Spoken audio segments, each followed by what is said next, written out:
بآواز بلند صلوات.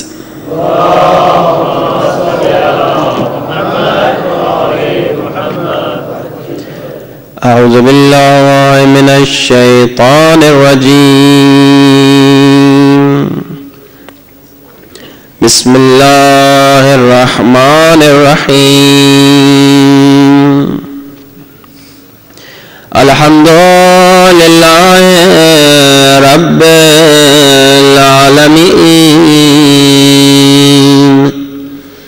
الحمد لله كما هو أهله، والصلاة والسلام على أشرف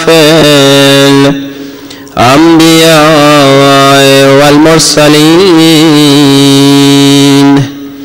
وخاتم النبيين أبي القاسم محمد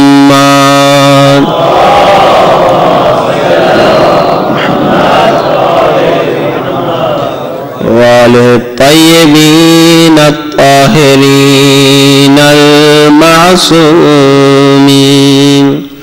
دعا سرکار امام زمانہ سب مل کے بلند آواز.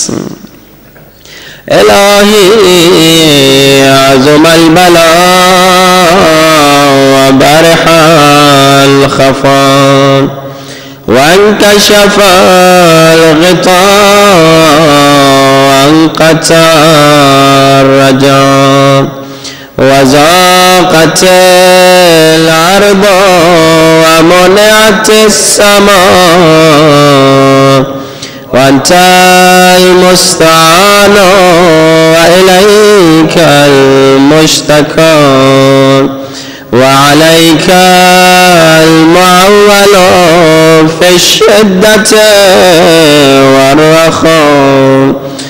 اللهم صل على محمد وآل محمد أولي الأمر الذين فرضت علينا طاعتهم وعرفتنا بذلك منزلتهم، ففرج عنا بحقهم فرجا عاجلا قريبا كلمح البصر أو هو أقرب. بلند آواز. يا محمد يا علي يا علي يا محمد يا علي يا علي اكفياني فإنكما كافيان وانصراني فإنكما ناصران.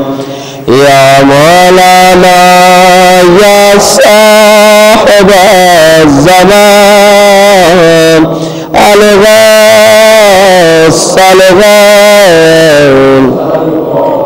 أدركني أدركني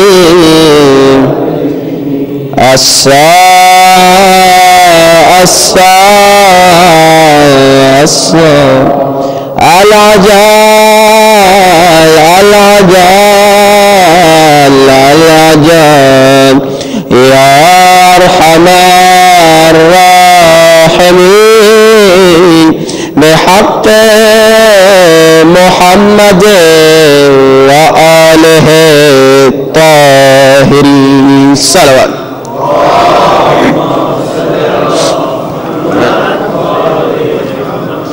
وعجل فرجهم. أما بعد، فقد قال الله تبارك وتعالى في كتابه المجيد: يوم لا ينفع مال ولا بنون إلا من أتى الله بقلب سلیم. بآواز بلند صلوات محمد وعجل فرجا. معزز سامعین، محترم سامعین، مسلسل گفتگو ہو رہی ہے کہ خالق کائنات کا ارشاد ہو رہا ہے، اے انسانوں، قیامت کے دن بس تمہارا قلب تمہیں مدد کر سکتا ہے اگر وہ سلیم ہو. اور پچھلے 8 دنوں سے یہ سنتے آ رہے ہیں کہ قلب انسان کا بس اس وقت سلیم ہوتا ہے جب قلب میں محبت اہل بیت آتی ہے. بغیر محبت اہل بیت انسان کا قلب پاک نہیں ہو سکتا، انسان کا قلب طاہر نہیں ہو سکتا. اور اہل بیت ہیں ہی وہی جو خود بھی طاہر ہیں اور پوری کائنات کو طہارت دینے والے ہیں. کہ اللہ قرآن میں کہہ رہا ہے نا 33ویں سورہ کی 33ویں آیت میں، انما یرید اللہ لیذہب عنکم الرجس اہل البیت ویطہرکم تطہیرا. کہ اہل بیت صلوات پڑھے بآواز بلند وعجل فرجم. کہ اہل بیت ہر رجس سے دور ہے، ایسے پاک اللہ نے انہیں کیا جیسے پاک رکھنے کا حق ہے. اب عزیزان محترم، ابتدا ہی میں ایک سوال کرتے ہیں کہ جناب اہل بیت ہمارے قلوب کو طاہر کریں گے، اہل بیت پاک ہیں، مگر بعض لوگ یہ کہتے ہیں اگر بات پاکی و طہارت کی ہے تو ہم بھی پاک ہیں. اچھا اب ذرا غور کیجیے گا، کہا کہ تم کہتے ہو کہ اہل بیت طاہر ہے تو ہم بھی کیوں طاہر ہیں؟ کیونکہ یہ شریعت کا مسئلہ ہے نا کہ جو کلمہ پڑھ لے وہ مسلمان ہو جاتا ہے، اور مسلمان وہ ہے جو پاک ہوتا ہے. بھائی ہے توضیح المسائل میں لکھا ہوا ہے نا کہ مسلمان پاک ہوتا ہے، غیر مسلمان کی پاکی پر گفتگو ہے. کہ عزیزان محترم کسی نے بھی کلمہ پڑھ لیا، لا الہ الا اللہ محمد الرسول اللہ علی ولی اللہ، کلمہ پڑھ لیا آپ نے، آپ پاک ہو گئے. تو اب کہتے ہی ہیں کہ پاک ہم بھی ہیں، پاک اہل بیت بھی ہیں، کیا ان کی طہارت اور ہماری طہارت میں فرق بھی ہے کہ نہیں؟ اب جناب یہ اعتراض، اب اس کا جواب کیا دیں کہ ہم بھی پاک وہ بھی پاک، ہم بھی طاہر وہ بھی طاہر. اب ہماری طہارت اور ان کی طہارت میں کیا کوئی فرق ہے؟ تو علماء جواب دیتے ہیں بڑا فرق ہے، زمین و آسمان کا فرق ہے. میری طہارت میں اور اہل بیت کی طہارت میں، ہماری طہارت میں اور اہل بیت کی طہارت میں، بس اسی فرق کو بتانے کے لیے اللہ نے علی کی ولادت کا انتظام کعبۃ اللہ میں کر دیا کہ اب دیکھنا تمہاری طہارت کیا ہے اور اہل بیت کی طہارت کیا ہے. کہ میرے مولا علی کی ولادت کا انتظام کہاں ہوا؟ کعبۃ اللہ میں ہوا. اور جب میرے مولا علی کی ولادت کعبۃ اللہ میں ہوئی، جھوٹی سے جھوٹی، چھوٹی سے چھوٹی کوئی روایت دکھا دے کہ رسول نے علی کی ولادت کے بعد کعبۃ اللہ کو پاک کروایا ہو. بھائی کوئی روایت نہیں ملتی کہ علی نے، رسول نے علی کی ولادت کے بعد کعبۃ اللہ کو پاک کیا ہو. یعنی یہ بات معلوم ہو گئی کہ اہل بیت وہ ہیں جو جہاں پیدا ہوتے ہیں وہ جگہ نجس نہیں ہوتی. ہاں ہم بھی طاہر ہیں، ہم بھی طاہر ہیں، مگر ہماری نجاست، ہماری طہارت دو نجاستوں کے درمیان میں ہے. نطفہ اور جیفے کے درمیان میں ہماری طہارت ہے. جہاں ہم پیدا ہوتے ہیں وہاں پر اگر کوئی نماز پڑھ لے تو اس کی نماز باطل ہو جاتی ہے. اب سنیے ہماری اور اہل بیت کی طہارت میں فرق کیا ہے. جہاں پر ہم پیدا ہو وہ اتنی نجس ہو جائے کہ اگر کوئی وہاں نماز پڑھے اس کی نماز باطل ہے. اور علی وہ ہے جہاں پر علی پیدا ہو جائے اگر کوئی اس کی طرف رخ کر کے نماز نہ پڑھے اس کی نماز باطل.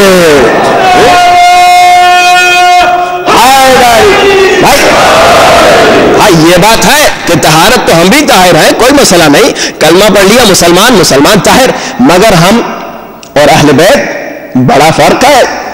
ہماری طہارت دو نجاستوں کے درمیان، مگر اہل بیت وہ ہیں جن کا جسم بھی پاک ہے، اہل بیت وہ ہیں جن کا روح بھی پاک ہے، اہل بیت وہ ہیں جن کا نفس بھی پاک ہے۔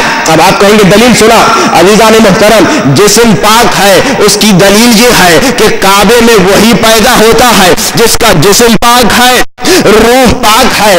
دلیل یہ ہے کہ اللہ کے رسول نے مسجد میں سب کے دروازے بند کر لیے مگر علی کا دروازہ کھلا رکھا اور نفس پاک ہے۔ دلیل یہ ہے کہ اللہ خریدتا وہی نفس ہے جو طہارت کی معراج پر ہے، نفس پاک ہے۔ اللہم صلی علی، وہ بھی پاک ہم بھی پاک، مگر بڑا فرق ہے، ہم جیسا نہ کہنا ان کو، بڑا فرق ہے، یہ ہم ہیں وہ ہیں کہ ان کی طہارت اتنی عظیم کہ اللہ نے کہا انما یرید اللہ، کہ یہ اللہ کے ارادے سے پاک ہے۔ ذرا اس آیت پہ غور کر لیں، اللہ نے کہا انما، یہ ایک ایک لفظ جو ہے نا اس آیت تطہیر میں بہت ہی غور طلب موضوع ہے کہ ایک ایک لفظ جو ہے وہ بڑی بڑی باتیں سنا رہا ہے۔ انما عربی زبان میں تالا ہے، تالا جب لگتا ہے کیا ہوتا ہے؟ ایک کمرے کو تالا لگا دو، اندر کی چیز اندر رہتی ہے، باہر کی چیز باہر رہتی ہے۔ اللہ نے انما کا تالا لگا کے بتایا، نجاست ان کے قریب آ نہیں سکتی، یہ نجاست کے قریب جا نہیں سکتے۔ نہ صرف یہ، انما کا تالا بھی لگایا اور کہا یرید اللہ، کوئی عام بات نہیں، کہا یہ میرا ارادہ ہے کہ اہل بیت پاک ہے، یہ میرا ارادہ ہے کہ اہل بیت طاہر ہے۔ کیوں اللہ نے یرید اللہ کہا؟ کیونکہ اگر اللہ یرید اللہ نہ کہتا، سمپل سی بات ہے، اگر اللہ یرید اللہ نہ کہتا، یعنی یہ نہ کہتا کہ میرے ارادے سے یہ پاک ہے، میرے ارادے سے یہ طاہر ہے، تو شاید کوئی کہہ دیتا کہ اللہ نے تو حکم دیا تھا مگر کیا معلوم کہ انہوں نے خود کو طاہر کیا بھی کہ نہیں کیا۔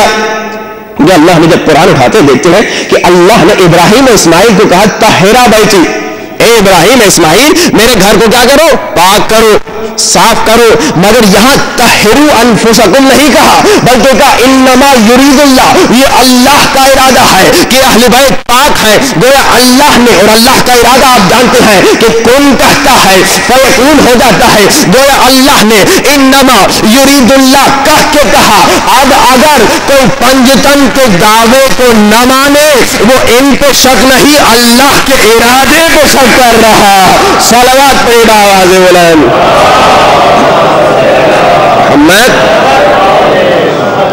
اب اہل بیت پہ شک نہیں کرنا، بیوی زہرا، حسن و حسین، مولا علی کے دعوے کو ریجیکٹ نہیں کر سکتے کیونکہ یہ جو کہتے ہیں انما یرید اللہ، وہ اللہ کا ارادہ ہوتا ہے، یہ اپنی طرف سے نہیں، یہ اللہ کے ارادے سے پاک ہے۔ اچھا اب اللہ نے اتنا جو مقام سنا دیا اہل بیت کا، اور حدیث کے سامنے آپ سنتے ہیں کہ جو کچھ خلق ہوا ان کے صدقے میں، اب جب اتنے فضائل اہل بیت کے بیان ہو گئے تو جناب ہر ایک کو شوق ہوا کہ بھائی ہم بھی اہل بیت میں، وہ بھی اہل بیت میں، ہر انسان کو اہل بیت میں شامل کر دیں۔ تو باراللہ اب ذرا مسئلہ کچھ کنفیوزنگ ہو گیا ہے، میں جاننا چاہتا ہوں کہ کون اہل بیت ہے، کون حقیقی اہل بیت ہے، کون غیر حقیقی اہل بیت ہے، کس انداز سے پتا چلے، کہاں سے پتا چلے؟ تو اللہ نے کہا کوئی گھبرانے کی بات ہی نہیں، اگر تم جاننا چاہتے ہو کون اہل بیت ہے کون غیر اہل بیت ہے، اسی آیت میں غور کر دو۔ اسی آیت میں اللہ نے کہا کہ اہل بیت وہ ہیں انما یرید اللہ لیذھب عنکم الرجس، اہل بیت وہ ہیں جو رجس سے دور ہیں۔ اب جناب آپ کہیں ٹھیک ہے، آپ نے یہ تو کہہ دیا کہ اہل بیت وہ ہیں جو رجس سے دور ہیں، مگر یہ رجس کیا ہے؟ عربی زبان کا لفظ ہے رے جیم سین، 3 حرف ہے۔ اب کسی ڈکشنری میں جا کے سرچ کر لیں، کسی قاموس میں، نہیں ضرورت ہی نہیں کسی اور ڈکشنری کی جا رہے ہو، قرآن اٹھا لو، قرآن پورا پڑھ لو، قرآن ہی میں موجود ہے کہ رجس کیا ہے۔ قرآن میں رجس کا لفظ 10 مرتبہ آیا ہے، بس چند آیتیں پڑھوں گا۔ سورہ مبارکہ مائدہ 5واں سورہ، ارشاد ہوا انما الخمر والمیسر والانصاب والازلام رجس من عمل الشیطان، کہ بھائی شراب کا پینا رجس ہے، جوا کا کھیلنا رجس ہے، بتوں کا پوجنا رجس ہے۔ پھر سورہ حج میں ارشاد ہوا فاجتنبوا الرجس من الاوثان واجتنبوا قول الزور، بت پرستی رجس ہے، جھوٹ کا بولنا رجس ہے۔ اور 33ویں سورہ کی 33ویں آیت میں ارشاد ہوا کہ اہل بیت وہ ہیں جو رجس سے دور ہیں۔ رجس کیا ہے؟ شراب کا پینا رجس ہے، جوا کا کھیلنا رجس ہے، بتوں کا پوجنا رجس ہے، جھوٹ کا بولنا رجس ہے۔ اہل بیت کون ہے؟ جو رجس سے دور ہے۔ تو بس معلوم ہو گیا کہ اہل بیت کون ہے؟ بس اہل بیت انہیں کہہ سکتے ہیں جنہوں نے پیدا ہونے والے دن سے لے کر آخر دن تک نہ کسی کو بت پرستی کی ہو، نہ کبھی شراب نوشی کی ہو۔ دیکھ لو تاریخ بھائی، رجس کیا ہے؟ شراب کا پینا رجس، رجس کیا ہے؟ بتوں کا پوجنا رجس، رجس کیا ہے؟ جھوٹ کا بولنا رجس۔ بس تاریخ اٹھا کے دیکھ لو، اہل بیت وہ ہیں جو رجس سے دور ہیں، جنہوں نے نہ کبھی بت پرستی کی ہو، نہ کبھی شراب نوشی کی ہو، نہ کبھی جھوٹ کا۔ صلوات پڑھیے آواز بلند، محمد وآل محمد۔ عزیزان محترم، اہل بیت کا جو مقام ہے نا، آپ مسلسل سنتے ہیں میرے اہل بیت کا مقام بہت عظیم ہے، بڑے بڑوں نے اقرار کیا، کوئی اہل بیت کی طہارت، علم، شرافت کا مقابلہ کر ہی نہیں سکتا۔ آپ اٹھائی دیکھ لیجیے، امام احمد ابن حنبل کہتے ہیں کہ 14 معصومین کا مقام سنیے۔ امام احمد ابن حنبل کہتے ہیں 14 معصومین کا مقام یہ ہے کہ اگر ان کے نام کوئی لکھ دے اور دھو کے اس پانی کو بیمار کو پلا دے تو بیمار کو شفا مل جاتی ہے۔ کون کہہ رہے؟ امام احمد بن حنبل کہہ رہے کہ کوئی اہل بیت کا مقابلہ نہیں کر سکتا، صرف ان کے نام اگر لکھ کر پانی سے دھو کر بیمار کو پلا دو وہ شفا یاب ہو جائے گا۔ امام ابو حنیفہ کہتے ہیں 2 سال جو میں نے امام صادق کے ہاں پڑھا، اگر نہ پڑھتا تو میں کبھی نہ پڑھتا۔ اور آگے بڑھیے، امام شافعی کہتے ہیں کہ آل النبی ذریعتی وہم الیہ وسیلتی ارجو بہم یوم غد اعطی بید الیمین صحیفتی۔ امام شافعی کہتے ہیں کہ مجھے اگر اللہ کے ہاں پہنچنا ہے تو اللہ کے پاس پہنچنے کے لیے اگر میرا وسیلہ ہے تو اہل بیت ہے۔ دیکھیے سب یہی کہہ رہے ہیں کہ اہل بیت اتنے عظیم کہ کوئی ان کا مقابلہ نہیں کر سکتا۔ امام احمد ابن حنبل کہہ رہے ہیں، امام شافعی کہہ رہے ہیں، امام ابو حنیفہ کہہ رہے ہیں کہ جناب یہ بہت عظیم ہے، کوئی ان کا مقابلہ نہیں کر سکتا۔ بس اب بات یہ آتی ہے کہ ہم کون ہیں؟ ہم ہیں علی کے ماننے والے۔ جب علی کا کوئی مقابلہ نہیں کر سکتا تو ہمیں بھی ایسا ہونا چاہیے کہ کوئی ہمارا مقابلہ نہ کر سکے۔ شرافت میں ہم سب سے آگے ہو، علم میں ہم سب سے آگے ہو، ہر چیز میں، سخاوت میں، کرامت میں، انسانیت میں، ہر شے میں، کیونکہ کوئی اہل بیت کا مقابلہ نہیں کر سکتا تو اہل بیت کے ماننے والے بھی وہی ہیں کہ کوئی انسان ان کا مقابلہ نہیں کر سکتا۔ اور آپ سن رہے ہیں مسلسل کہ یہ مجالس میں جو فضائل اہل بیت ہم سنتے ہیں، یہ پڑھتے ہیں، فضائل کا مقصد ہے محبت کو بڑھانا۔ جب محبت بڑھے گی تو پھر ہم گناہ سے ہٹیں گے، تو ہم برائی سے ہٹیں گے۔ اب میں نے کہا تھا کسی دن انشاءاللہ محبت و مودت کا فرق آپ کو مختصر سناؤں گا کہ اللہ نے محبت نہیں مانگی، اللہ نے یہ نہیں کہا قُلْ لَا أَسْأَلُكُمْ عَلَيْهِ أَجْرًا إِلَّا الْمَحَبَّةَ فِي الْقُرْبَى، کہا مودت چاہیے۔ آپ کہیں گے بھلا محبت بزرگ تو یقیناً سن کے جانتے ہوں گے، ذرا میرے جوان دوست یا بچے پوچھیں گے یہ محبت اور مودت کیا ہے؟ علیکم السلام، یہ محبت اور مودت کیا ہے؟ محبت کہتے ہیں اسے کہتے ہیں جہاں محبت میں آپ دنیا کی ہر شے قربان کر دیں، اپنے محبوب، اپنے معشوق، اور محبت میں آپ ہر شے قربان کر دیں۔ محبت کسے کہتے ہیں کہ آپ اپنے محبوب پر، اپنے معشوق پر جس سے محبت ہے، جس سے عشق ہے، اس کی وجہ سے دنیا کی ہر شے قربان کر دے، اسے کہتے ہیں محبت۔ مگر مودت اسے کہتے ہیں جہاں دنیا کی محبتیں قربان کر دے وہاں سے مودت شروع ہوتی ہے۔ یعنی اب دیکھیں میرے دل میں کیا ہے، امام کی محبت ہے یا مودت؟ محبت کیا؟ دنیا کی ہر شے جہاں قربان کر دوں اسے محبت کہتے ہیں، اور جہاں دنیا کی ساری محبتیں قربان کر دوں اسے مودت کہتے ہیں۔ اذان محترم، ذرا انسان کربلا میں دیکھ لے، کربلا کے لیے تو ہم 2 مہینے 8 دن 2 مہینے 10 دن جمع ہوتے ہیں، کربلا میں دیکھ لے محبت و مودت دونوں وہاں پر موجود ہیں۔ دیکھیے ذرا سوچ کر بتائیے، کیا علی اصغر کی ماں کو اپنے بیٹے سے محبت نہیں تھی؟ کوئی یہ کہہ سکتا ہے کہ ماں کو اپنے بیٹے سے محبت نہیں تھی؟ ہر انسان دیکھ لے، کیا علی اکبر کی ماں کو، کیا اول محمد کی ماں کو اپنے بیٹوں سے محبت نہیں تھی؟ یہ ہو ہی نہیں سکتا۔ ماں کی محبت دنیا کی شریف ترین محبت ہے نا، کہ دنیا میں سب سے زیادہ کسی سے محبت کرنے والی یا ماں ہوتی ہے یا بہن ہوتی ہے، تو یہ ماں کی محبت۔ کیا حضرت زینب کو مولا حسین سے محبت نہیں تھی؟ کیا حضرت عباس سے محبت نہیں تھی؟ کیا قاسم کی ماں کو قاسم سے محبت نہیں تھی؟ ہاں، علی اصغر کی ماں کو اصغر سے محبت تھی، علی اکبر کی ماں کو علی اکبر سے محبت تھی، قاسم کی ماں کو قاسم سے محبت تھی، مگر ان کو حسین سے مودت تھی۔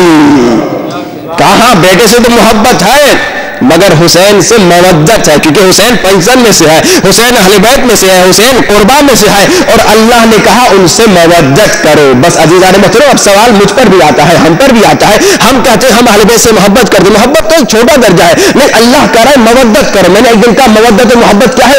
محبت کا اعلیٰ ترین درجہ اسے مودت کہتے ہیں۔ ابھی آپ نے سنا مودت کسے کہتے ہیں؟ جہاں ساری محبتیں قربان ہو جائیں اسے مودت کہتے ہیں۔ یعنی محبت اہل بیت میں آپ ہر چیز کو چھوڑ سکتے ہیں، مودت اہل بیت میں تو آپ اپنی اولاد کو بھی قربان کر سکتے ہیں۔ اب اللہ نے ہم سے مودت اہل بیت مانگی، یعنی جب ضرورت پڑے تو تم مودت اہل بیت میں اپنا بیٹا بھی قربان کر دینا، جب ضرورت پڑے تو مودت اہل بیت میں اپنا 6 مہینے کا لال بھی قربان کر لینا۔ مگر اب سوال یہ ہے، اب سوال مجھ پر سب انسانوں پر یہ ہے، جب میں اہل بیت کی خاطر حرام لذتوں کو نہیں چھوڑ سکتا تو کل میں کیا بیٹا قربان کروں گا؟ کل میں کیا اپنی جان قربان کروں گا؟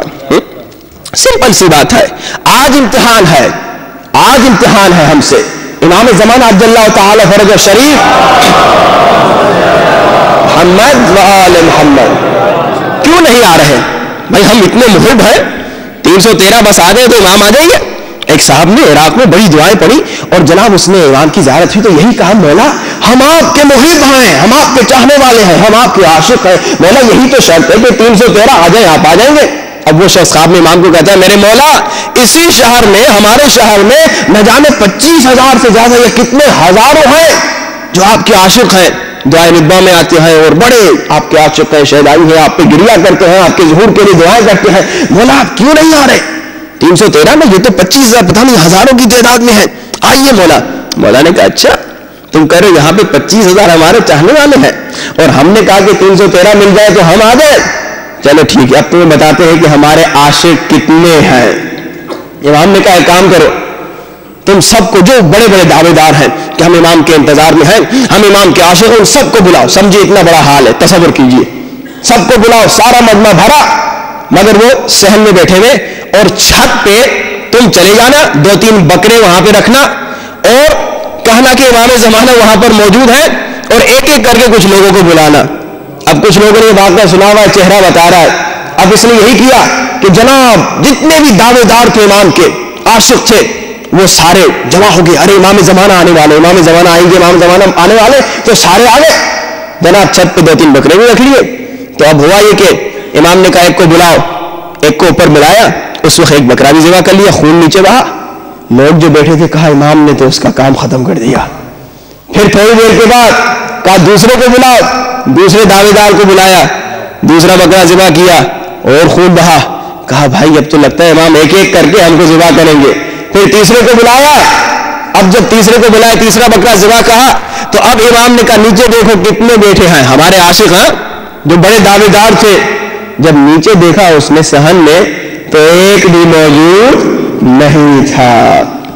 محبت کا دعویٰ کرنا تو بہت آسان ہے، محبت کا دعویٰ کرنا، مودت کا دعویٰ کرنا تو یہ زبان سے کہا تو میں آپ کا بڑا عاشق ہوں، بڑا چاہنے والا ہوں، میں آپ سے بڑی محبت کرتا ہوں، بڑی مودت کرتا ہوں، زبان سے تو ہر ایک کہہ سکتا ہے، مگر ذرا امتحان کرے کہ امام سے کیا محبت ہے. ابھی آپ نے سنا محبت نہیں چاہتا اللہ، مودت چاہتا ہے. اگر مودت چاہتا ہے یعنی بیٹا قربان کر دو، امام کے لیے ہر چیز قربان کر دو. تو چھوٹی سی بات ہے، ابھی بیٹا نہیں امام مانگ رہے، جب امام آئیں گے تو دیکھا جائے گا انشاءاللہ. مگر بات یہ ہے کہ ابھی دیکھو تم امام کے لیے کیا برائیوں کو چھوڑ سکتے ہو، تو امام کے لیے کیا گندگی کو چھوڑ سکتے ہو، تو امام کے لیے کیا گناہ کو چھوڑ سکتے ہو. اور ہم کہتے ہیں نا کہ ہم امام کی ولایت کو مانتے ہیں. ولایت کی معنی کیا ہے؟ ولایت کی معنی حکومت ہے. یعنی میرا عقیدہ یہ ہے کہ میں ولایت علی کو مانتا ہوں، یعنی حکومت علی کو مانتا ہوں، اور حکومت شیطان کو نہیں مانتا. اب جانتے ہیں جب کوئی انسان گناہ کرتا ہے وہ کیا کر رہا ہوتا ہے؟ دو بڑے بڑے گناہ کر رہا ہوتا ہے. ولایت کا کیا مطلب؟ ولایت علی کو میں مانتا ہوں یعنی حکومت علی کو مانتا ہوں. مگر جب میں گناہ کرتا ہوں، جب کوئی انسان گناہ کرتا ہے وہ کیا کرتا ہے؟ وہ عمل سے یعنی گناہ کر کے گویا ولایت علی کا انکار کرتا ہے اور شیطان کی حکومت کو مانتا ہے. یہ ہوا نا، ولایت علی یعنی حکومت علی. حکومت علی یعنی گناہ نہ کرو، یعنی برائی نہ کرو، یعنی شیطان پرستی نہ کرو. مگر جب میں گناہ کرتا ہوں آنکھ سے، زبان سے، کان سے، ہاتھ سے، پیٹ میں حرام ڈالتا ہوں، تو گویا میں حکومت علی کا انکار کر رہا ہوں اور حکومت شیطان کو اپنا رہا ہوں. یہ ایک گناہ. اور دوسرا گناہ، غیروں نے منبر سے علی کو ہٹایا. مگر جو مومن گناہ کرتا ہے وہ گناہ کر کے اپنے دل سے علی کو ہٹاتا ہے. اللہ اکبر. نکال رہے ہیں ہم اپنے دل سے علی کو. یاد رکھیے اگر گناہ کر رہے ہیں خدا نخواستہ. کیوں؟ ابھی آپ نے سنا کہ اہل بیت کون ہے؟ جو رجس سے دور ہے. جہاں رجس ہوگا وہاں اہل بیت نہیں ہوں گے. گناہ کیا ہے؟ نامحرم کو دیکھنا کیا ہے؟ یہ رجس ہے نا. میوزک گانے سننا کیا ہے؟ یہ رجس ہے نا. غیبت کرنا، فتنے کرانا، تہمت لگانا، یہ کیا ہے؟ یہ رجس ہے نا. عجب میں مبتلا ہونا، حب ذات میں مبتلا ہونا، یہ کیا ہے؟ یہ رجس ہے نا. یعنی جہاں رجس آ گیا وہاں اہل بیت نہیں ہوں گے، کیونکہ اہل بیت رجس سے دور ہے. رجس ان کے قریب نہیں آ سکتا. یہ رجس کے قریب ہرگز نہیں جائیں گے. تو جب میں نے گناہ کیا، ایک سب سے بڑا گناہ میں نے یہ کیا، جب گناہ کوئی بھی میں نے کیا، مولا علی کی ولایت کا انکار اور شیطان کی حکومت کو اپنایا، اور دوسرا اپنے دل سے گویا علی کو نکال دیا. اب ہے کوئی علی کا چاہنے والا؟ ذرا سوچ کے بتائے. دیکھیے سوچنا ہے ہمیں. یہ مجالس ہمیں سوچنے پہ مجبور کرتی ہیں. اچھا اب مجھے کیسے پتا چلے کہ میرے دل میں مولا کی مودت ہے؟ کیسے پتا چلے کہ میرے دل میں مولا کی ولایت ہے؟ یہ تب پتا چلے گا جب میرے سامنے گناہ ہوگا. کیسے پتا چلے کہ میرے دل میں مولا کی مودت ہے؟ کیسے پتا چلے میرے دل میں مولا کی حقیقی محبت ہے؟ کیسے پتا چلے کہ میرے دل پر، میرے اعضاء پر مولا کی حکومت ولایت ہے؟ علماء کہتے ہیں جب تمہارے سامنے گناہ ہو. ذرا تصور کیجئے کسی ایسی سچویشن میں پڑ گیا انسان جب دیکھنے والا بھی کوئی نہیں.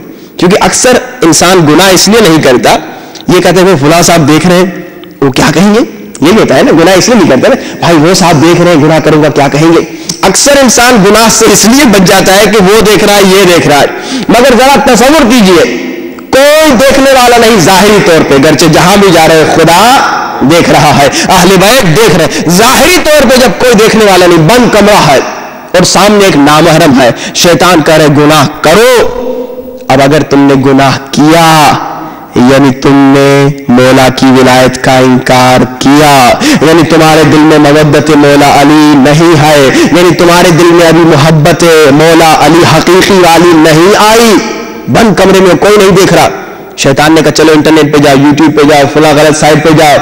کوئی نہیں دیکھ رہا نا، کوئی مانیٹر نہیں کر رہا. گرچہ میں نے کہا خدا والے بھی دیکھ رہے، مگر چونکہ ظاہری طور پہ کوئی نہیں دیکھ رہا اور آپ چلے گئے غلط سائٹوں پہ، میوزک سننا شروع کیا، گانے سننا شروع کیا، تو بس سمجھ لیں کہ مودت علی نہیں ہے دل میں، محبت علی حقیقی والی نہیں ہے دل میں، ولایت علی کو دل سے نکال دیا. اللہ اللہ، اتنا بڑا گناہ کوئی مومن یقیناً کر نہیں سکتا عاشق مولا علی. تو آپ نے سنا قلب کی طہارت اگر ہوگی تو بس محبت و مودت علی و اہل بیت کے ذریعے سے ہوگی. حقیقی محبت، مودت اہل بیت. اللہم صلی علی محمد. محبت اہل بیت حقیقی والی، مودت اہل بیت کے ذریعے سے ہم گناہ سے بچیں گے.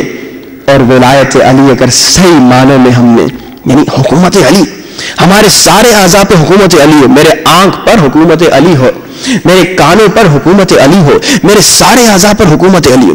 ایک سوال اور پھر دوسرے موضوع میں جائیں گے. اگر خدا نہ خواستہ کوئی علم حضرت عباس کو زمین پہ پھینک دے، توبہ توبہ استغفر اللہ، علم حضرت عباس کو کوئی نجاست میں اگر خدا نہ خواستہ توبہ توبہ استغفر اللہ ڈال دے، کتنا بڑا گناہ اس نے کیا ہے نا گناہ۔ اب سنیے، آپ جو مجالس میں آگے گریا کرتے ہیں، علماء کہتے ہیں کہ آپ کے قدموں کے نیچے فرشتے اپنے پر بچھاتے ہیں۔ علماء کہتے ہیں جب یہ آنکھ گریا کرتی ہے عشق حسین میں، یہ پھر آنکھ معمولی آنکھ نہیں رہتی، یہ آنکھ علم عباس جیسے ہی ہو جاتی ہے۔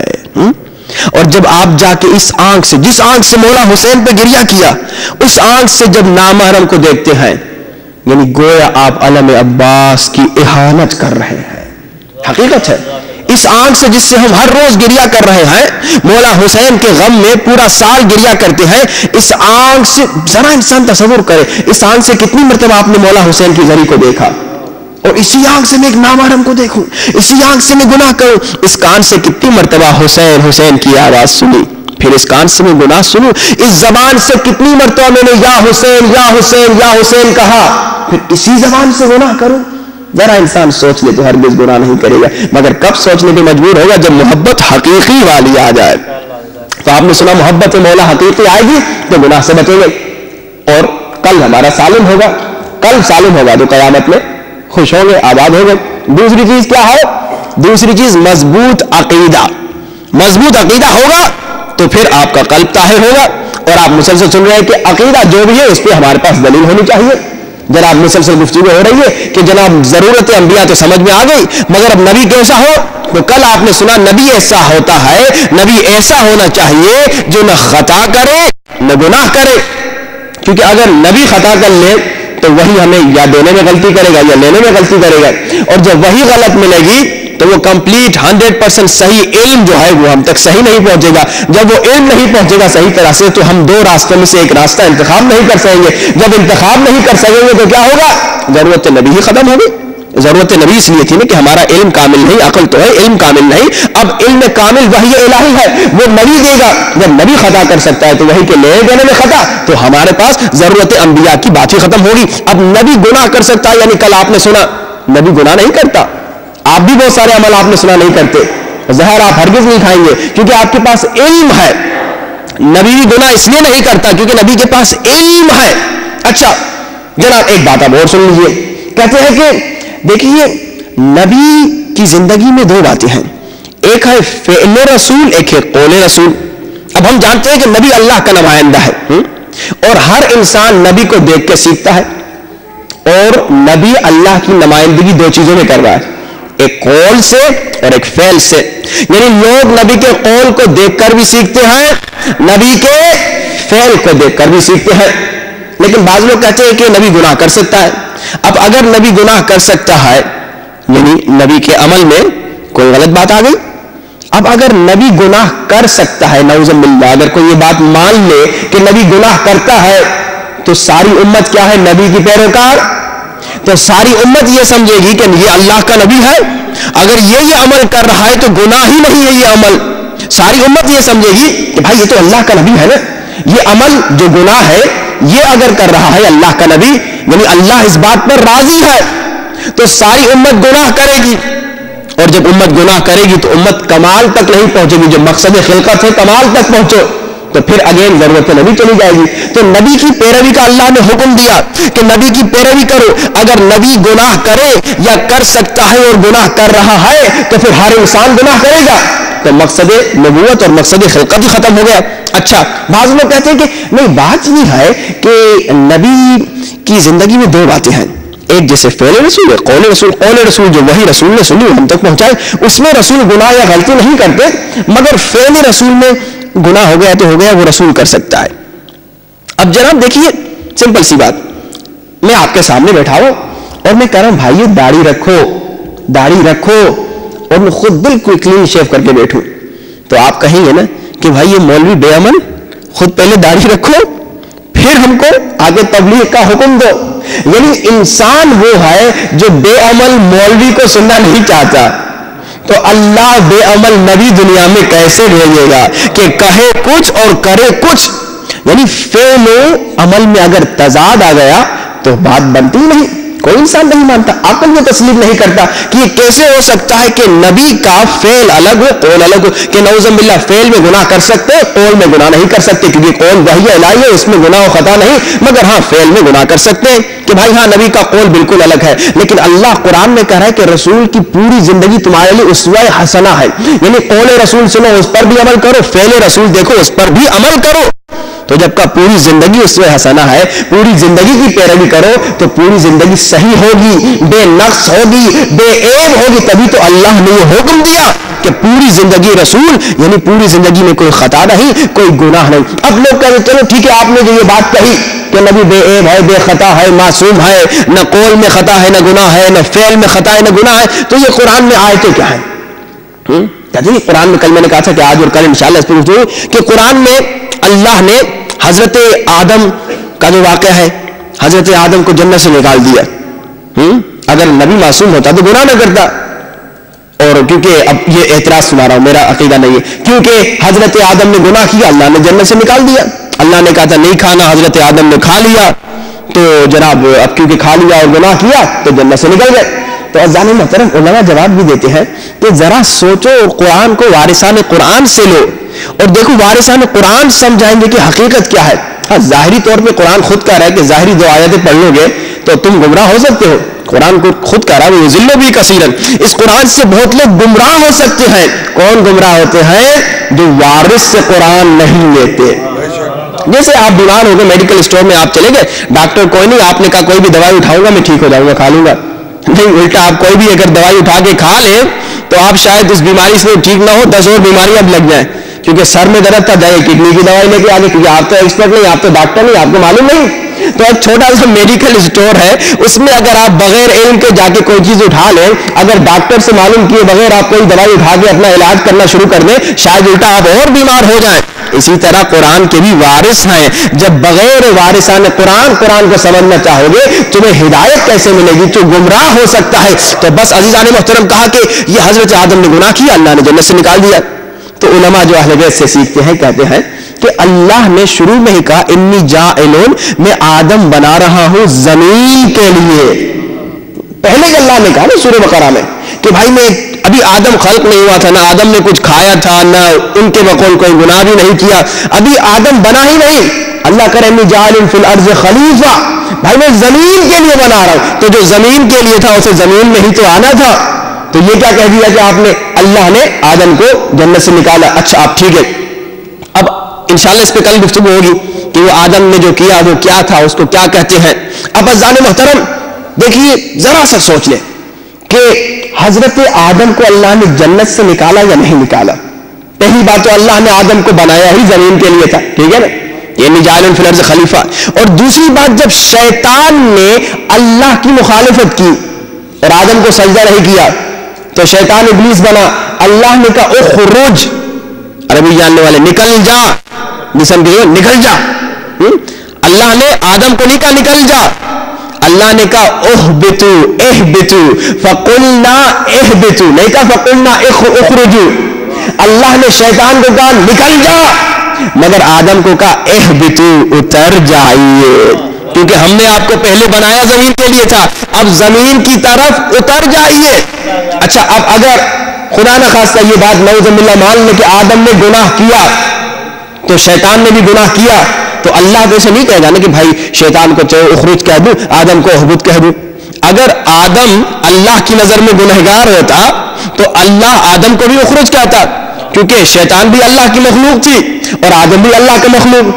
اللہ تو ایسا نہیں کرے گا کہ چلو یہ اچھا والا ہے یہ اچھا والا نہیں ہے تو اس کو اخرج کہہ کے نکال دوں, اس کو اہبتو کہہ کے نکال دوں. نہیں عزیزان محترم, اگر وہ جو کہتے ہیں کہ آدم نے گناہ کیا, اس پہ کل گفتگو ہوگی. حضرت یونس کے متعلق کہتے ہیں کہ میں نے ظلم کیا خود پر, یا حضرت رسول کے متعلق کہتے ہیں کہ رسول کو اللہ نے کہا کہ تمہارے جتنے بھی گناہ میں نے بخش دیے. تو ان آیات کو سمجھنے کے لیے در اہل بیت کی ضرورت ہے. یہی تو ایک شخص آیا حضرت امام رضا علیہ السلام کے پاس, عجل فرض, کہا مولا قرآن کو اللہ آسان بنا سکتا تھا تو آسان کیوں نہیں بنایا؟ امام نے یہی جواب دیا، اللہ نے قرآن کو آسان اس لیے نہیں بنایا تاکہ قیامت تک ہر انسان وارث قرآن کا محتاج ہو۔ وارثان قرآن سے لوگے تو تمہیں معلوم ہوگا کہ اللہ نے شیطان نے گناہ کیا، اسے کہا اخرج، آدم کو اخرج نہیں کہا جہاں کے لیے بنے تھے وہاں چلے جائیے۔ اب کل انشاءاللہ اس پہ گفتگو ہوگی۔ تو جو بھی ہمارا عقیدہ ہے اس پر ہمارے پاس دلیل ہونی چاہیے اور مضبوط عقیدہ۔ دو چیزیں، ہم تین چیزیں گفتگو کر رہے ہیں، ایک محبت اہل بیت، دوسرا مضبوط اور صحیح عقیدہ، اور تیسرا صحیح اخلاق۔ یاد رکھیے صحیح اخلاق اگر ہمارا نہ ہو تو دنیا میں بھی تباہ، آخرت میں بھی تباہ۔ آج بہت ہی مختصر ایک اخلاقی بیماری کی طرف اشارہ کروں گا اور انشاءاللہ کل پھر آخری مجلس ہوگی اور انشاءاللہ کل کوشش کریں گے کہ اس سے دھوکے بازی میں گفتگو ہوگی، دھوکہ دینے کا کیا نقصان ہوتا ہے۔ بہت ہی خطرناک بیماری کہ امام فرماتے ہیں 3 دن سے زیادہ اگر دو مومن آپس میں بغض و کینہ و دشمنی رکھیں تو اللہ دونوں پہ لعنت کرتا ہے۔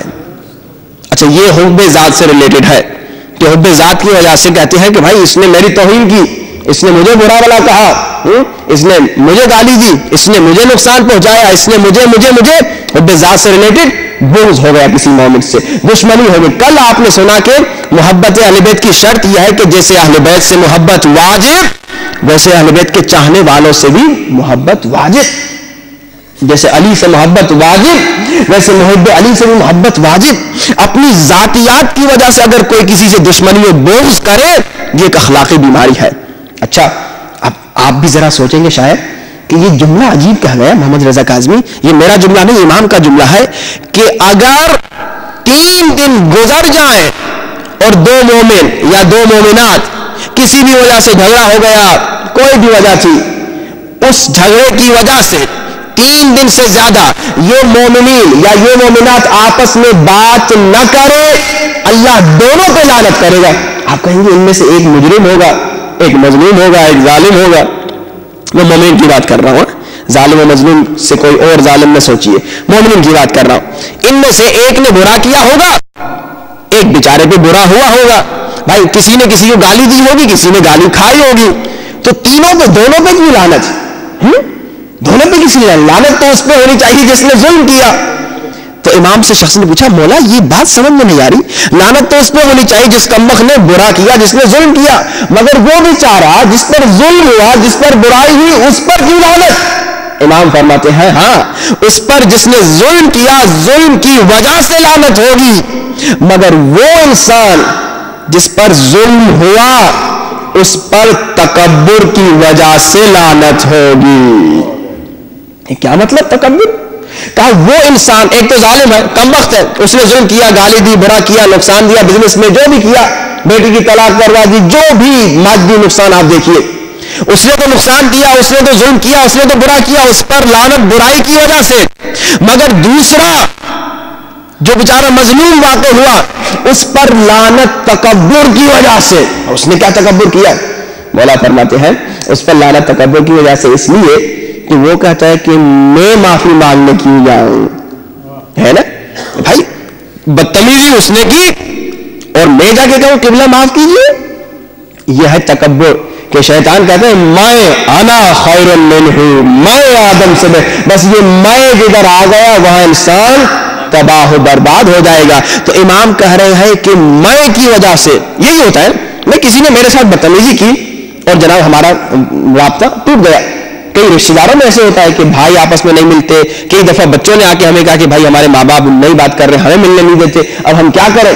وہ شاید اس حدیث سے غافل ہے، لیکن اب حدیث جس نے سن لی یقیناً اب وہ بوجھ و دشمنی نکال دے گا، کیونکہ اللہ کی لعنت اگر کسی پہ آ گئی وہ انسان دنیا میں بھی تباہ، آخرت میں بھی تباہ۔ اچھا، گنہگار پہ لعنت گناہ کی وجہ سے، ظلم کی وجہ سے، مظلوم پہ لعنت تکبر کی وجہ سے، اس نے تکبر کیا کہ میں کیوں جاؤں۔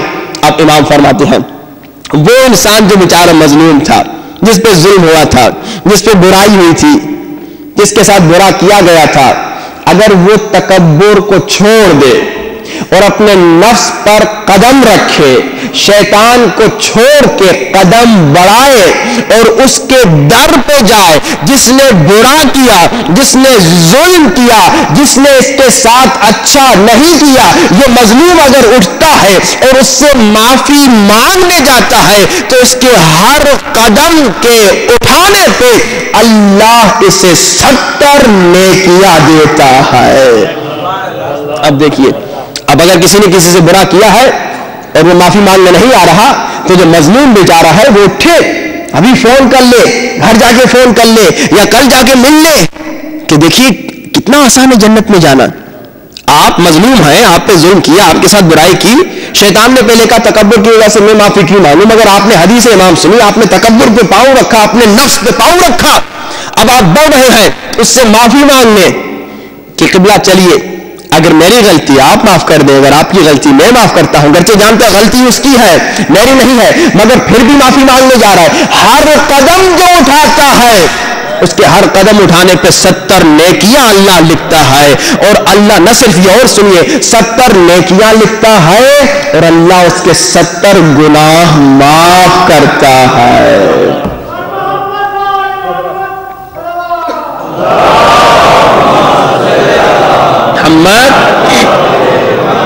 دیکھیے جنت جانا کتنا آسان، اچھا نہیں بلکہ اور سنیے، امام فرماتے وہ مظلوم بیچارہ جو تکبر پہ پاؤں رکھ کے بڑھتا ہے معافی مانگنے، اس سے جس نے ظلم کیا 70 نیکیاں، 70 گناہ معاف، ہر قدم اٹھانے پہ اللہ اسے 70 مقبول حجوں کا ثواب دیتا ہے۔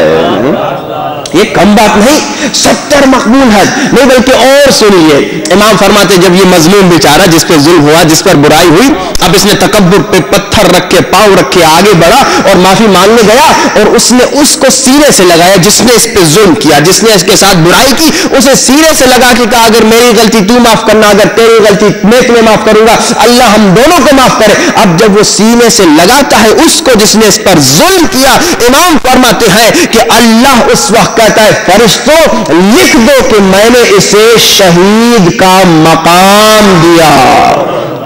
آپ کہیں گے شہید اتنا آسان، شہید کا مقام، شہید کا بڑا مقام ہے۔ شہید نے تیر کھایا، تلواریں کھائیں، اس نے کچھ بھی نہیں کیا، اس نے شہید کا مقام کما لیا۔ ظاہری طور پہ اس نے کوئی تیر نہیں کھایا، مگر اس نے اپنے نفس پہ تیر مارا، اس نے اپنے نفس پہ تلوار چلائی کہ مر جائے نفس، کیوں تکبر کروں اور اللہ کی لعنتیں کھاؤں۔ بس عزیزان محترم، اور بہت ساری باتیں تھیں، وقت قلیل ہے، مصائب بھی پڑھنے ہیں، میں نے مختصر کیا، کل انشاءاللہ اگر یاد رہا تھوڑی اس پر بھی گفتگو ہوگی۔ عزیزان محترم، اب اگر کسی مومن کے دل میں کسی مومن سے بغض ہے، اگر کسی مومنہ کے دل میں کسی مومنہ سے بغض ہے، اور اگر دل میں محبت علی حقیقی والی ہے، محبت امام حقیقی والی ہے، یہ حدیث امام سن کے اب بغض باقی نہیں رہے گا، یقین ہے، لیکن اگر دعوے والی محبت وہ رہے گا، پوری زندگی رہے گا۔ ہمیں بغض و دشمنی مومنین سے نہیں کرنی چاہیے۔ محبت اور بغض کا معیار اپنی ذاتی چیزیں نہیں ہونی چاہیے۔ ہمیں محبت کرنی اگر چاہیے تو نبی خدا اور علی کی وجہ سے کرنی چاہیے، اور اگر دشمنی بھی کرے تو اپنی ذات کی خاطر نہیں، یا نبی کی وجہ سے، یا علی کی وجہ سے، یا خدا کی وجہ سے، یعنی جو خدا کا دشمن اس سے دشمنی کروں، جو علی کا دشمن اس سے دشمنی کروں، جو نبی کا دشمن اس سے دشمنی کروں، اپنی ذاتیات کی وجہ سے دشمنی نہ کروں۔ آئیے دعا کریں کہ خدا ہمارے دلوں میں ایسی محبتیں ڈال دے جیسی حبیب اور جون کے دلوں میں تھی۔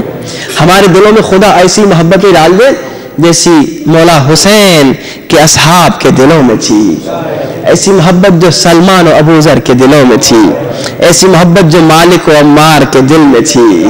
آئیے خدا کی بارگاہ میں چلیں، دعا کریں، میرے اللہ 9 دن ہو گئے ہم مسلسل گریہ کر رہے ہیں، نہیں بلکہ 2 مہینے ہو گئے، محرم بھی ہو گیا، سفر بھی ہو گیا، بس اب سفر کا مہینہ بھی جا رہا ہے۔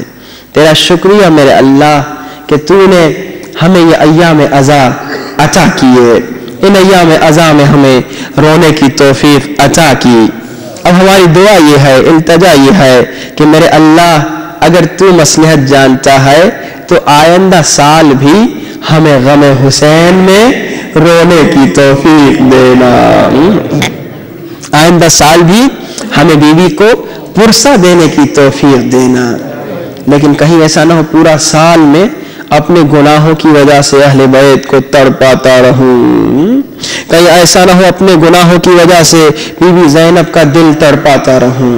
یہ بڑا کریم گھرانہ ہے. اس در سے کوئی خالی نہیں جاتا, اس در سے کوئی خالی واپس نہیں لوٹتا. ایک عیسائی خاتون کا واقعہ ہے, کیونکہ آج امام رضا کی شہادت کا دن بھی تھا. ایک عالم کہتے ہیں مشہد میں میں نے دیکھا, سنی اہل بیت کے در سے کوئی خالی نہیں جاتا. کہتے ہیں مشہد میں میں نے دیکھا حرم سے ایک خاتون چادر پہن کر نکلی, کیونکہ حرم میں چادر پہننا مست ہے, واجب ہے, ضروری ہے. کہا حرم سے چادر پہن کے نکلی, مگر جیسے حرم سے نکلی اس نے چادر اٹھا دی. میں نے کہا اے مومنہ, امام رضا تو حرم میں بھی دیکھ رہے ہیں, حرم کے باہر بھی دیکھ رہے ہیں. اکثر لوگ یہ سمجھتے ہیں حرم سے نکلے تو بس امام نہیں دیکھیں گے تو گناہ کرتے ہیں. عالم نے کہا مومنہ, امام تو حرم میں بھی دیکھ رہے ہیں, حرم کے باہر بھی دیکھ رہے ہیں, تم نے چادر کیوں اتار دی؟ وہ شخص کہتا ہے, وہ عورت کہتی ہے کہ اے عالم, میں مسلمان نہیں ہوں, میں عیسائی ہوں, میں چادر نہیں پہنتی, میں نے تو چادر بس حرم جانے کے لیے پہنی تھی. یہ عالم حیران ہو کر کہتے ہیں تو پھر تو یہاں آئی کیوں؟ تو عیسائی تھی, تو یہاں کیوں آئی؟ وہ کہتی ہے میرا ایک بیٹا تھا بہت بیمار. اب جن کے ہاں گھر میں بیمار ہے وہ سنے غور سے. عیسائی خاتون کہتی ہے ہر ڈاکٹر کے پاس میں لے گئی بیٹے کو, مگر سب نے کہا یہ لا علاج ہے. یہاں تک کہ کسی دن ایک ہمارے دوست نے ہمیں کہا کہ ایک ڈاکٹر میں تمہیں بتاؤں گا ایسا ہے جس کا کام ہی یہی ہے کہ لا علاجوں کا علاج کرتا ہے. کہا کون ہے, کہاں ہے؟ کہا مشہد میں حرم امام رضا. یہ ماں کہتی ہے میں نے اپنے بیٹے کو کہا چلو گے؟ میرے بیٹے نے کہا ہاں میں چلوں گا. میں نے اپنے شوہر کو کہا کیا تم چلو گے؟ یہ سارا خاندان عیسائی تھا. کہتی ہے میرے شوہر نے کہا میں نہیں چلوں گا, وہ مسلمانوں کا امام ہے, وہ غیر مسلمانوں کو کچھ نہیں دیتا, میں نہیں آؤں گا, اگر تم جانا چاہتے ہو تو چلے جاؤ. کہتی ہے میں اپنے بیٹے کو لے کر آئی, چلنے پھرنے سے عاجز تھا, مگر جب میں نے اسے امام کی زری پر باندھا تھوڑی دیر ہی گزری, اچانک میں نے دیکھا میرا بیٹا چل رہا ہے, اٹھ کے بات کر رہا ہے. میں نے کہا بیٹا یہ کیا ہو گیا؟ کہا ایک نورانی ہستی کی زیارت ہوئی تھی, اس ہستی نے کہا اٹھو, جیسے کہا اٹھو میں اٹھ کے چلنے لگا.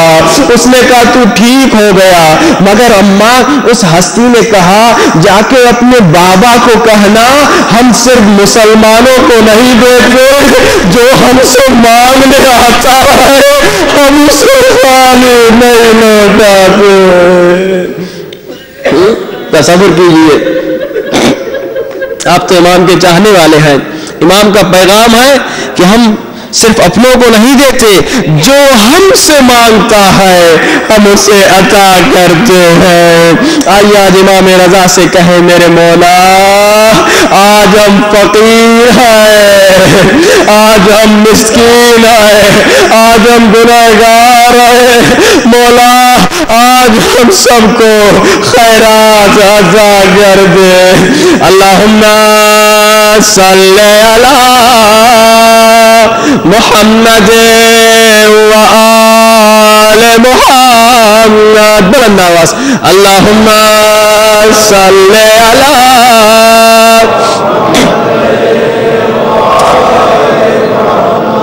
اللہم صلی علی محمد و آل محمد. یا اللہ یا اللہ یا اللہ یا اللہ. میرے اللہ بخش دے آج ہم سب کے سارے گناہ تجھے واسطہ اس امام کا ہاں جو غربت میں مارا گیا بڑے غریب ہے امام جب امام کو ظالم نے زہر دیا جب زہر امام کا بدن تڑپا رہا تھا امام تڑپ رہے تھے اور سرانے نہ بھائی تھا نہ بہن نہ بیٹی امام تڑپ رہے تھے کمرے میں اکیلے تھے کوئی نہیں جا میں رو کے کہوں گا مولا یہ سچ ہے بڑی تکلیف دہ ہے یہ بات جب آپ تڑپ رہے تھے کوئی بیٹی نہیں تھی مگر میرے مولا غیر بیٹی اور کربلا کی طرح ہوتی ہر بیٹی کا دل تڑپ جاتا میرا بابا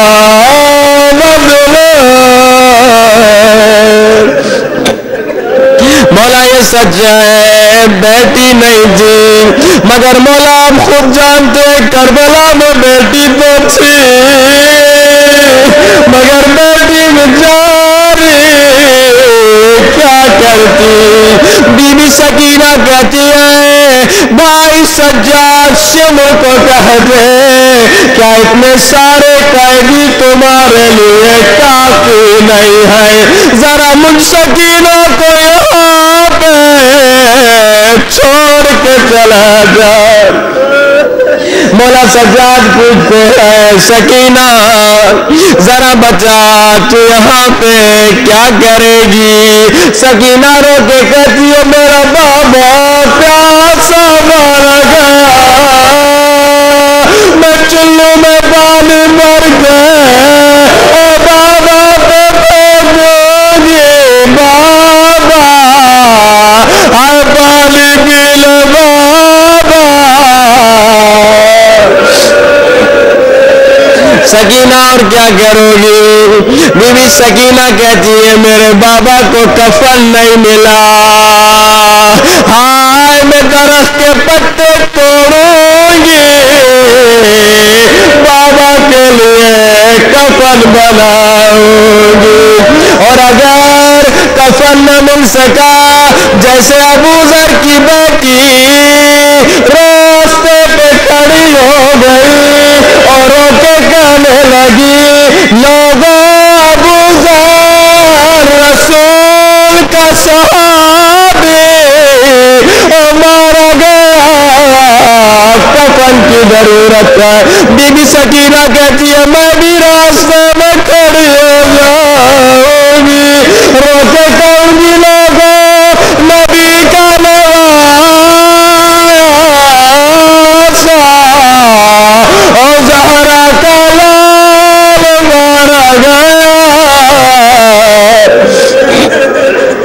عزیزوں سکینہ نے بڑی مصیبتیں دیکھی ہر امام سکینہ کی مصیبت پہ روتا ہے بس ایک روایت اور زحمت تمام 11 محرم کا دن تھا سکینہ یزیدی فوجیوں سے کہتی ہے اے یزیدی فوجیوں ذرا بچاؤ میرے بابا کی لاش کہاں ہے شمر مجھے اسیر بنا کے لے جا رہا ہے اے یزیدی فوجیوں میں جانے سے پہلے ذرا بابا کو خدا حافظ کہنا چاہتی ہوں عزیزوں اتنے میں یزیدی فوجی نے کہا سکینہ بابا کی لاش کو دیکھنا چاہتی ہو کہا بابا کی لاش کی تلاش میں ہو یزیدی فوجی نے کہا ذرا قریب سکینہ نے کہا فوجی